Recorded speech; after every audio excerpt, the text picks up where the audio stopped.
Young people, sometimes you're too bold. You think you've got a lot more control than you actually do. I believe that young people should get to know each other in the church. I believe there should be interrelationships and fun and all kinds of things. But when you get to the point of taking someone seriously, romantically, as a possibility of a wife or something, or a husband, I want you to learn to proceed with a great deal of caution. A great deal of caution. Young men also realize this. It doesn't matter if you tell a girl 14 times a day, we're just friends. She's not going to believe you if you're calling her all the time. Be careful how you deal with hearts. Men, young men, be very careful. First of all, if you desire a young lady because you would like to spend time with her, ask yourself, what is the commitment you're willing to make to her? Are you just wanting to use her to have feminine companionship or friendship without giving any commitment? Young men, do you really have any business thinking about a relationship with a girl if you're still a boy? If Dad's still paying the insurance of your car, you're a boy. Boys don't play with girls. Men have relationships with girls, not boys. You see, guys, listen to me. This is very important. You should desire companionship. But companionship of a female requires that you be a man first. Okay? That means you're going to have to leave aside childish things. You young boys, even in your early teens, you need to be thinking about becoming men. You live in a culture that wants to keep you as boys until you're 35. You run around with other boys. When you make money, you think about buying shoes and video games instead of saving money to put down payment on a house for a woman. You young men need to revamp the way you think. You need to think about growing into men as quickly as possible. As quickly as possible. And if you say that's not what I want, then you need to forget the idea of having companionship with a woman. I most certainly wouldn't let you get near my daughter. Think of it like this. You own a car dealership, and a young man walks in, and he starts looking around your showroom floor, kicking some tires, getting into the car, and then he says, you know what? I'd like to take this car for a test drive. Boom, the salesperson is all over it, and they go out for a spin. They come back to the show floor, and the young man says, well, thanks a lot.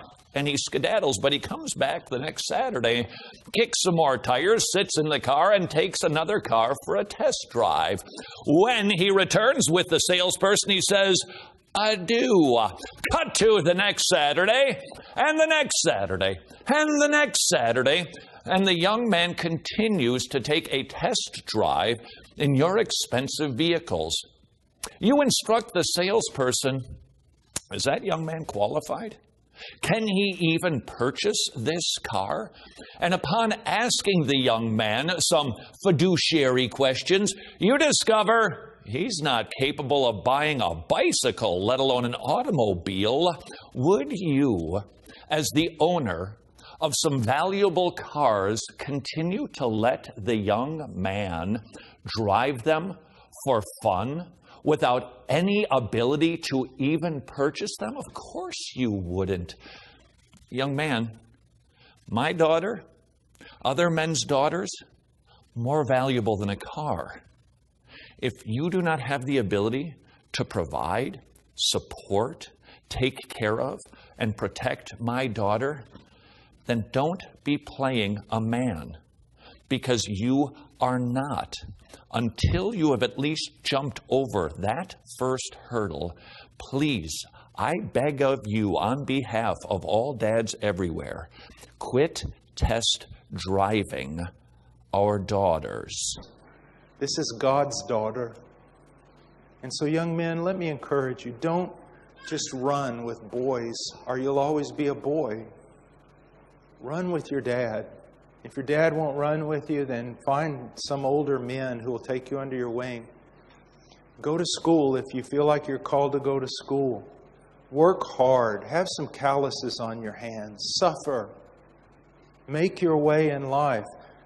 I don't care if you're 14. Start putting back money. If you work for your parents or whatever you do, start putting back money. Think about life.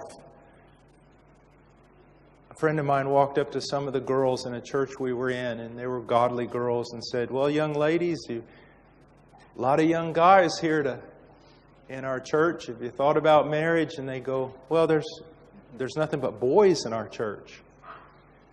And he said, "What do you mean?" And the girls said this to him, my friend Don. They said, "These guys, when they get a little money, they go buy an Xbox. We want to marry someone who can put a down payment on a house, who pays his own insurance for a car." Do you know what happens in a fallen society? Isaiah 3, guys. And you know what it says in Isaiah 3? That the young boys will rail against the older men, and women will rule over them. Women basically raise their husbands. That shouldn't be. Man up.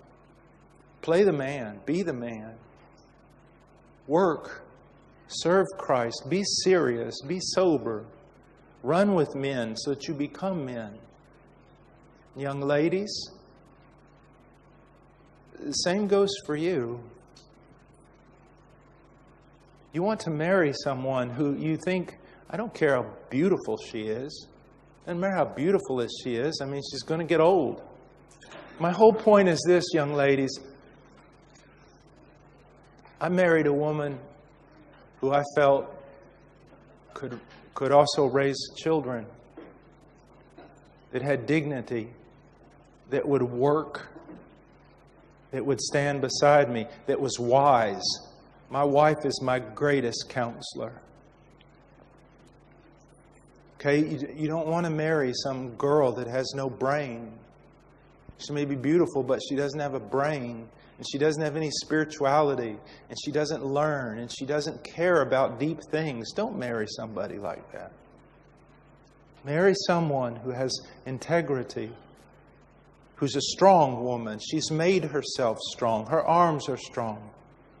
She's a woman who thinks, a woman who can help you and teach you.